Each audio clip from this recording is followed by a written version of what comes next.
अमित शाह साहब से बात करो और नहीं तो फिर प्राइम मिनिस्टर के हम बात करो. No, this has to be settled today. I am not going to move from here.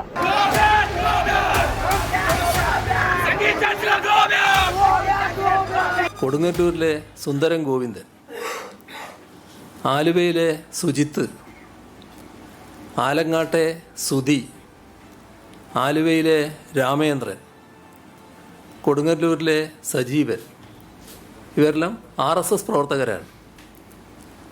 ആ പട്ടികയിൽ ആരിഫ് മുഹമ്മദ് ഖാനും പെട്ടിരിക്കുന്നു.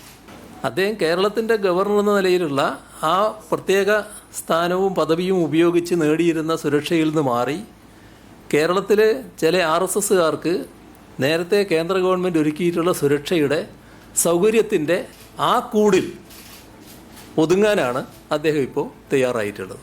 അതുകൊണ്ട് എന്താ പ്രത്യേക മേന്മ കിട്ടുന്നത് എന്ന് എനിക്കറിയില്ല. എന്താ കേരളത്തിൽ CRP നേരിട്ട് ഭരിക്കുമോ? CRPനെ കേരളം കാണാത്ത ഒരു കാര്യമാണോ? എന്താണ് അദ്ദേഹം ധരിച്ചിട്ടുള്ളത്? അദ്ദേഹം ആഗ്രഹിക്കുന്ന രീതിയിൽ CRPക്ക് ഇറങ്ങി ഇവിടെ പ്രവർത്തിക്കാൻ കഴിയുമോ? അദ്ദേഹത്തിന് നയപ്രഖ്യാപനം പ്രസംഗം വായിക്കാൻ സമയമില്ല. 1.5 മണിക്കൂർ റോഡിൽ കുത്തിയിരിക്കാൻ നല്ല സമയമുണ്ട്.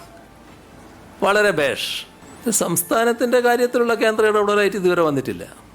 ഈ RSSൻ്റെ പട്ടികയിൽ പെടേണ്ട ആളാണ് ഇദ്ദേഹം എന്ന് കരുതിയിട്ടുണ്ടാവും. അതുകൊണ്ട് പിന്നെ ഇദ്ദേഹത്തിന് ഇരിക്കട്ടെ എന്ന് അവർ വെച്ചിട്ടുണ്ടാവും. അതായിരിക്കും. നമസ്കാരം.